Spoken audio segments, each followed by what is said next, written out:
So hello and welcome to another AwareNow Unplugged. We have the wonderful Sonja Montiel, and oh my God, she is one of the new ambassadors for Awareness Ties under the heading of education.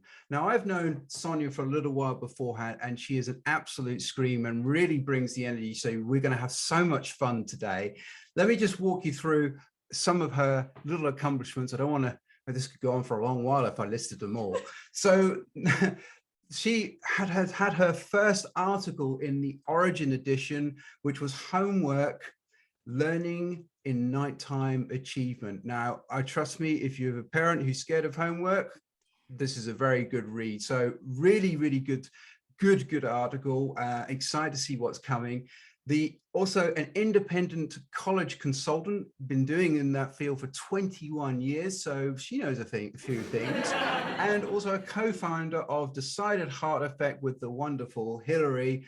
Those two together, my goodness me, mischief abound. So welcome to the show. How are you doing?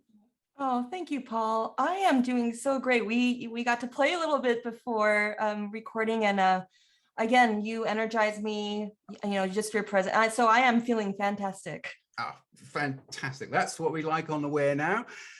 I've set the scene a bit. Now there's a chance for you to go solo. Tell us a little bit more about you. Thank you. So yes, about me, I'm a college counseling consultant, and what my role is I feel like I'm an educator and protector of worth and wellness. And I really want worth and wellness to be where we start if we talk about education at all, whether we have a 6-year-old at home, a teen, and even an adult child. What is education? How is that celebrating our worth and our dignity? And how is that keeping us well, emotionally, mentally, physically? So that, I would say, that's my overall, that's where my heart is as an educator. And not only just for the students, but those raising the students. Life does not, unfortunately, especially with the kids that don't get the instruction manual that dropped at the same times. We can't find where the battery slot is. That seems to be always on, but we can't find out how to. So really, really important stuff there.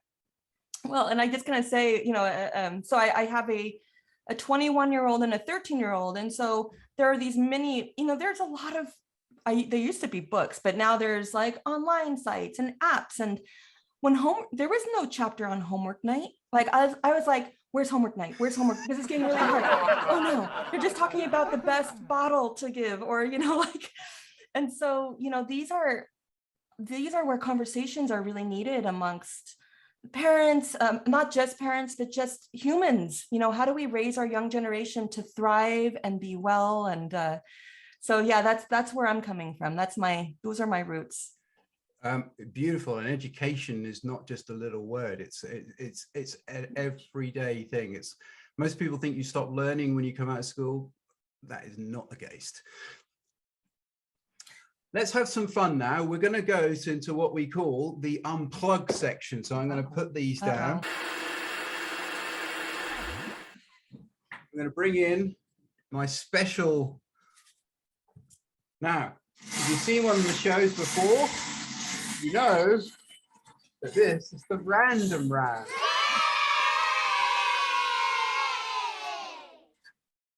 Okay, I think we've got a nice juicy amount there. So I have a set of 75 balls, and this one here is number 68. Are you ready? Yes, I am ready. Ooh, I'm a little nervous now. Okay, That's here fine. We go. Call that excitement. Excitement, nerves, similar. So what movie would be greatly improved if it was made into a musical? Oh my gosh. Okay, well, here's a fact about me. Everything should be a musical. I will literally do dinner in musical fashion. All right. So and I haven't actually shared that with the world. That is where my heart is. So to pick one movie, can it just be the entire series of The Office? Oh yeah. That would be very good. Yeah, no. I mean, you have Andy who already harmonizes, and my family makes fun of me because they say, Mom, you're Andy. You always want to harmonize with everything. That's brilliant. I mean, you manifested that question. What a question to start the random round off. That's random. You were thinking about that all day now. So number 37, let's see what number 37 says.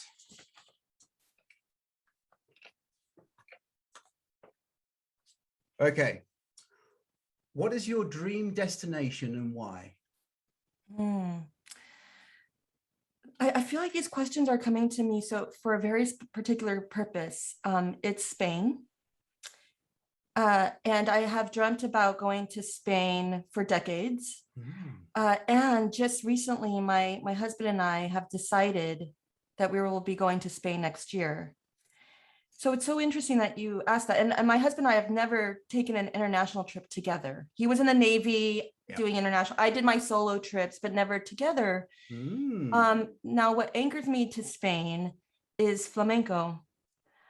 Now, flamenco, if you looked at the history of where it started, it's everywhere. It's a worldwide dance, but it just so happens that it's strong in Spain. And there in the dance, I'm such a novice, everyone. So don't think like, oh my God, Sonja is like this flamenco artist. No, I'm a student. Next question is do a dance. So Oh, okay. But I did learn from this 70-year-old woman for about 1.5 years. And the dance is about something called duende. And duende, it's actually, if you interpret it, it's like an evil troll. But it is a certain shadow. It's a darkness that we all have, and it strengthens us. And flamenco channels that duende. That's why when you hear the music and the dance, it's really intense. It's beautiful in its flair, but there's something that anchors them to the ground, to the earth. Wow. And so the spirit of flamenco is what calls to me to Spain to really truly like understand it. Wow. Well, good luck on the Spain. I've been to Spain being a European. I've been saying you'll love it. It's amazing. Beautiful country and beautiful people as well. So excellent. Number 13, my lucky number. Here we go. What is the worst pickup line you've ever heard? That just happened. No, I mean, not that. Oh gosh, not that I just talked about this and I cannot think of it, but it was awful. Maybe. Okay, but something's coming up to me. It's like, hey, do you want to get out of here? That's what's coming to me right now. Oh. I don't know, Paul. Well, it's simple. Hey, Paul, you know what, Paul? You want to just get out of here? Let's just unplug this. Let's just go. Right, okay. You're like, okay. Sometimes simplicity rules. Oh, I've been so out of that game for such a long time. So I would have to Google that. You have to do some research. There we go. Number 38. Okay, what's number 38? What is your favorite movie or TV one-liner?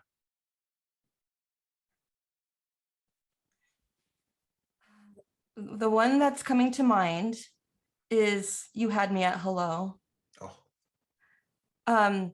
And that's Jerry Maguire, which is not my favorite movie. Okay, so it's not my favorite movie, but the moment where she says You Had Me at Hello, I found myself repeating that over because that is how I interact with the world. I truly trust the trust with others and even strangers is really right here. There are no filters. And so I will be the one in a grocery store, literally saying hi to everybody.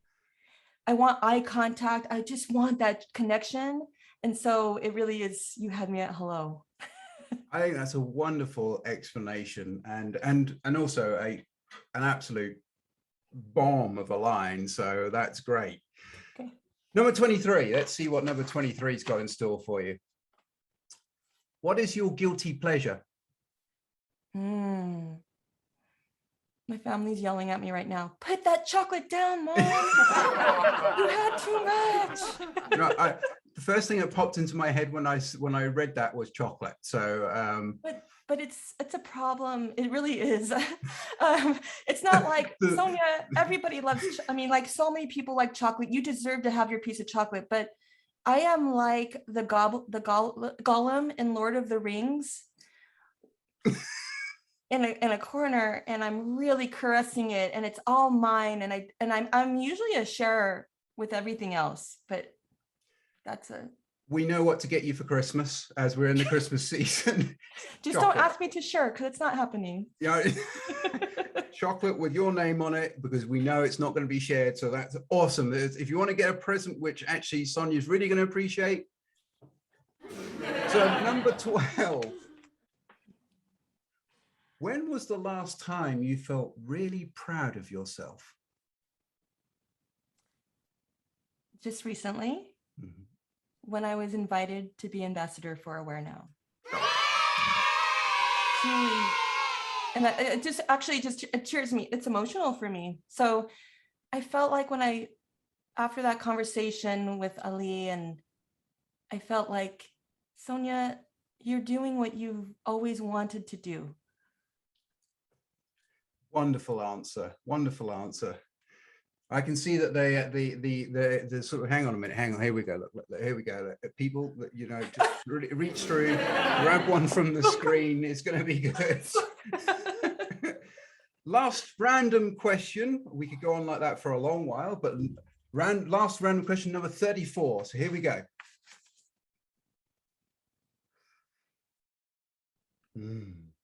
If you won the lottery, what would you do with the money? Wow. Why, Paul? I mean, I could do a vision plan with that. And, you know, I think the initial response is to give it. Now, what does that mean? And then I'm going to be all philosophical, because like, you want to give it. I definitely don't want to hold on to it. That's a chocolate. So, if it's chocolate money, you know, there is going to be a side. There is going to be the little sidebar, but it will. I promise everyone in the world, it will be a sliver for the chocolate.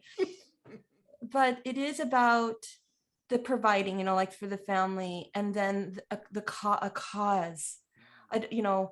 So it's going out into the world. And my husband right now, he'll listen to this and be like, Sonja, what are you doing? Yeah, exactly. You know, yeah. We got things. Exactly. We need things. You need chocolate. I need things. So thank you so much. That was so much fun. We're now going to dive into the sort of the next part of the show, which is about awareness ties itself. I mean, how did you get to be brought to awareness ties? Well, Paul, it's a really long story, but it's you and I. I know some of it. It's you and I. I think you introduced me, and your art. You know, when we first met, I knew, for me, I'm going to talk on my behalf, that our spirits were so aligned in terms of love and resolve, that, you know, not only are we hopeful, but the way that we resolve and the way that we see the issues and the challenges are all stemmed from love. And so that trust and that connection to you. And when you introduced me to Awareness Ties, it was just, I was sprinting towards Awareness Ties. Wonderful. I mean, and it's so nice because education, it permeates everything.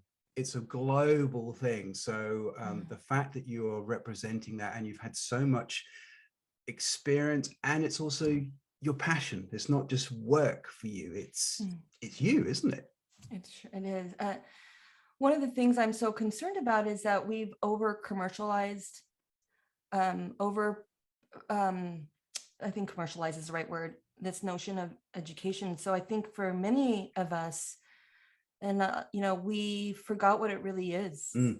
And so when I work with teens, and college age students, I'm seeing the damage of what that has been for us. And that's why, like, when, if you read the homework nights article, we have to really think about education for ourselves. How am I learning? How am I a lifelong learner? And what's my responsibility in that? And then if I have young people looking up to me, whether it's a child, whether it's someone I coach on the soccer field, or just someone who I cross paths with, what is my responsibility modeling education? And so it really does, for me, come to the heart work.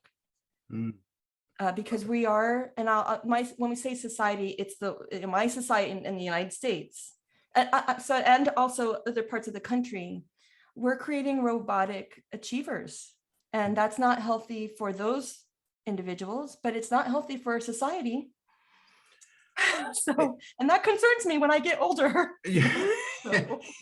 we want to be looked after. I get that. No, I think you're right. I think the word education has been tarnished because it's been simplified and kicked around almost like a political football, and it's not. It's actually something which we all have. So I applaud your efforts to actually show the light of what actually that means, rather than just a report card and things like that. So I love that. What does the word awareness mean to you?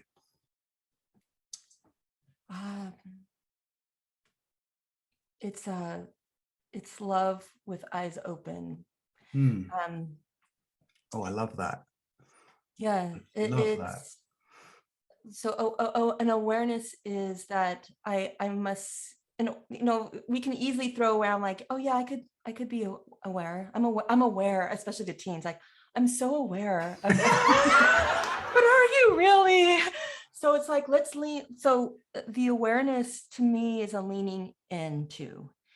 It's I use the word accountability and responsibility a lot because I want it to be an action, that this is going to be uncomfortable for me to be aware, but I love so much. I want to learn. And this is where the education's integrated. I love it. When you have that courage to lean in of an uncertainty, of something uncomfortable, then I can truly say that I'm aware. That's an amazing answer. Thank you so much.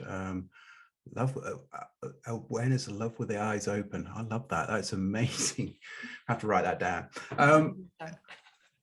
Finally, just tell us a little bit about, you may have already touched on it, your awareness cause. What does that mean to you, and what's your goal with this, with your being the ambassador of education? Thank you. Yeah. So I wanted a little bit of a story. When I was officially deemed part of the family, I didn't say a word to anyone about it for I would say 3 days. Because, and it was one of those, it's like an achievement. Oh my gosh, look at this. and I did that intentionally because I was so celebrated. This was momentous for me. To be part of a community where we agree that there is this courage to lean in and be uncomfortable so we can truly build awareness, was something that I was celebrating just for me. So it was selfish. I am going to take this moment, 3 days, and really celebrate this moment for me and define what it is for me and this cause that I've agreed upon.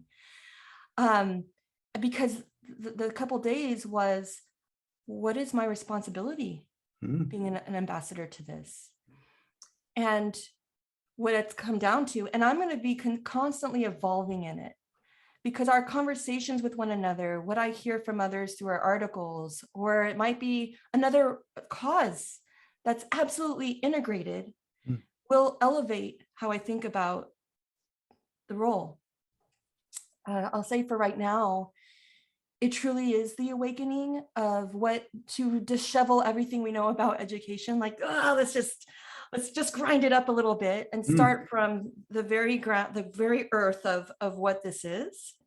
So to our very own, to ourselves, to the relationships we're in terms of in terms of education. And then how does that impact us globally? So, and how is this all relevant when we work with young people about what you're learning? Is it celebrating your curiosity, your work, like the worth that you have been born with? Yeah. The skills that you love, the talent that you found, and how is that all relevant to our growing economic development, our marketplace, the job market? Because all the old folks trying to tell you, like, well, this is how it was when I grew up. Like, if you're a business leader and a lawyer and a doctor, you're going to be A-okay. That's all irrelevant. That's all. These young people who have, I'm sorry, I'm going off a tangent, but absorbing all of this information in a way that we older generation have no idea. They're innovating as little as 6 years old. Yeah. And so the companioning, walking alongside these brilliant, amazing young minds is how they're going to see their education. Yeah. And the alignment of what their future and our future will be. So it's a collaboration of education rather than you sit there and you'll see at the other end of school effectively. This one is more interactive. I don't think we have the choice anymore, the luxury of choice on that. So if you fight the wave, you know what's going to happen. So it's far better to get on top of it and surf it and like you're doing and take people with you, because there's a lot of people who need to have their eyes and need to reframe the idea of education. And I think you're doing a beautiful job doing that, and your energy to do it is monumental. So fantastic. Thank you for a wonderful set of answers there. I'm now going to take you to a time where you had an aha or an unplugged moment where suddenly it was a ping. Now I know you've mostly had more than one, but what's one of the ones that stands out for you? I've shared this with you in the past too. So I was 23 years old.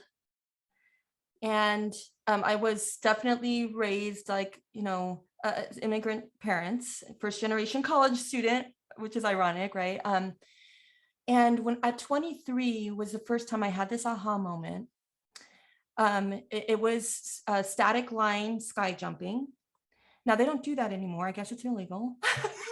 So, and I was. Go on. It's underground. You said unplugged. So I didn't want to do it. I was pressured to do it by my father and my twin sister. And I felt like I wanted to belong. I do belong to them. But so I'm like, oh, if you're doing it, I'm so fearful of it. I fear it so much. Now, static line is that you do have a line connected to your backpack or your parachute pack, but you have to push. I had to push myself off the plane. And I didn't know if I could do it. It was a very hard thing to do. You hear the plane shut off, the hatch opens, it's silent, but the wind is just coming in into the entire plane. And then you're sitting at the edge and your legs are dangling in the air and you're looking down to earth, and I had to decide to jump off. I didn't know if I trusted myself. And I was yelled at by the supervisor, jump, push. I'm like, I can't. And then I did. Hey. I did. And so that was challenge one. And then when you're realizing like, I'm by myself because there's no one with you, I had to get myself back to earth. I had to do it. Now, God called me, which I thought he was like, Sonja, are you there? I'm like, God, are you here? But it was actually a remote control, and there was an instructor on the bottom of earth, like talking to me, like, oh, okay, you're gonna help me. But it wasn't, and that whole experience was so profound to me. because it was the first time that I broke fear in the neck. And I say that in particular because I wrote a whole poem after this experience. I break fear in the neck. That was the title as a 21-year-old. I was like, ha cha, I don't know if that, but it was a moment where I thought I could face challenging things. Fear is actually something I can lean into and discover something about who I am. And I know that we had a conversation about that. We did. That's amazing. I'd love to see the poem. You're gonna have to dust mothballs off that one. I think that'd be really good, because, and also it's good to see how far you've then come from that poem as well. Sure. So I think that would be very interesting. Watch this space. There we go. Future article. Tell me, what's one of your favorite quotes? What's one of your mantras you live by? This came from Theodore Dreiser. He's an author from like the 1940s, and he was risque because he talked about women empowerment back then, and there was no such thing back then. And my husband, I met my husband in high school, happened to work out, but he went to the Navy way before FaceTime and cell phones and emails and things. And so when he was on the carrier for 3 months at a time, our communication was through books. Well, actually, he would send me books because I wasn't much of a reader. So he would send, hey, I read this. And he wrote a book called Sister Carrie. And there's a quote that says, when the distraction of the tongue is removed, the heart listens. So, just because we're talking and our muscle is moving, it doesn't mean we're truly listening. And so that was actually on our wedding invite. Because it is literally like to really listen. Yes, words are good, but is our heart present? Are we truly listening to one another? That's amazing. I love it. Wow. What an amazing thing to put on your invite. I love it. How cool is that? You're too cool for school. You like that? So we're getting towards the end now, but I've got enough time to ask you, what is one of your favorite songs and why? So my favorite, I'm gonna be totally biased, but I have to address Tracy Chapman.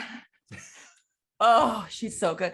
But fast cars. I'm dating myself, so that's her insight to life, and I think I connected with her at a very, very young age as childhood. I knew that people were struggling. I witnessed it. I was a nurturer. That was my superpower. And usually when you say superpower as nurturer, many people don't necessarily like, what else do you have, Sonja? I'm like, no, that's it. Can you fly with that? Or that is it. And I can fly with that. I am a supercharged nurturer. All right, people, like stand back. And so I really resonate with and grapple with the struggle and the human strength of getting in this fast car and going places. But if I could truly be honest, my soon to be 13-year-old, she has such a wisdom about her that I am just so profound. Like, who are you? What spirit? Let's look at her spirit. I'm so curious. She composed a song called Reality. And if you were to look at the lyrics, it's about who decides that for you, who tells you what your reality is, and when do you accept it? And then when at the time do you believe, wait, that's not mine? And I just feel like that's so profound for such a young person. And I promise everyone, this is not me and her like having conversations about reality. This is truly coming from her heart. And as a young person, Spotify has told me I've listened to it 95 times in like a 3-month span. So I guess that is my favorite song right now.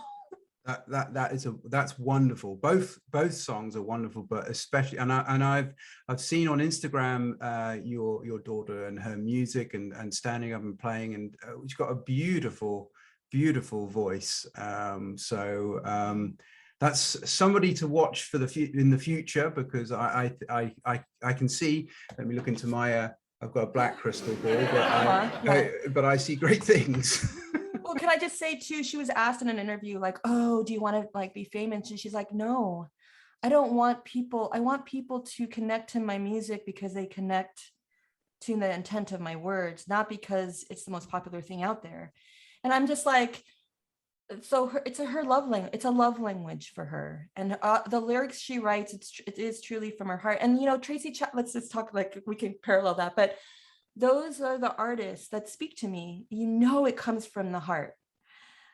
So I love it. It's so authentic and true. I mean, it's honest. And I love looking at perspectives on things. So that's right up my street on that. What are you up to now? I'm really interested. What is cooking in your kitchen at the moment? ooh. Well, I've got some banana crepes that I'm going to do. Yeah, And it's going to be musical style. Okay, so imagine that. So I am in this transition from college confidence, being a college consultant, to really the awakening of the adults, where, you know, in the name of education, how can we inspire learning? And so that's the DH effect, which is the decided heart effect. And so what Hillary Bilbrey and I are up to together is that we're creating spaces as for individuals, companies, and organizations to elevate our awareness, where we can, you know, create a stronger sense of being, so that we can create the high trust relationships with one another. And then that will create that sense of belonging, not necessarily, well, who are my people? Where are my people at? Like, where do I belong? But I mean, that's important. But also, how am I responsible for creating that sense of belonging? So we have, you know, we're training in companies and organizations. We're doing an individual membership program, and that is really the decided heart work. And that's something I'm just 2022, here we come kind of thing. I've had the pleasure of being on the show and meeting both Hillary and of course Sonja, and they are wonderful people doing such a great job. So I'm very excited for what's coming in 2022. It sounds like you really have made a big shift, and watch this space. How exciting is that? It's pretty dang exciting. So tell us, where can we get hold of you? I think you could, so the dheffect.com is where, you know, you'll find our contact information. Also, all the social, you know, links, LinkedIn, Instagram, Facebook, and I don't get Twitter still, so I'm not on Twitter. And so Sonja, usually it's Sonja Montiel, and then you'll get the links to everywhere. But the dheffect.com is a good place to start. Yeah, no, certainly. Great YouTube channel as well. So make sure if you want to catch any of the previous interviews, the great guests. You mean with the Paul Rogers? Oh yeah, and he was he was fabulous. One day I'll get to meet him.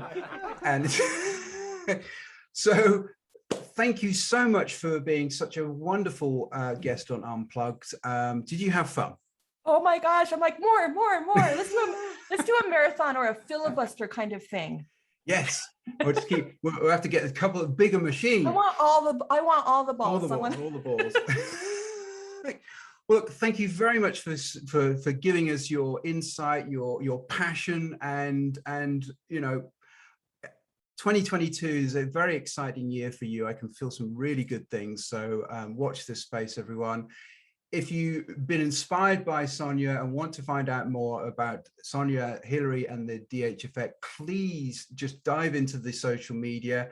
Thank you once again. And it's Christmas time, people. This will mostly be aired a little bit later. So we're going to wish people all the best for the Christmas holidays you had. And we will see what 2022 brings. Thank you, Paul. Always a pleasure. Bye for now, everyone.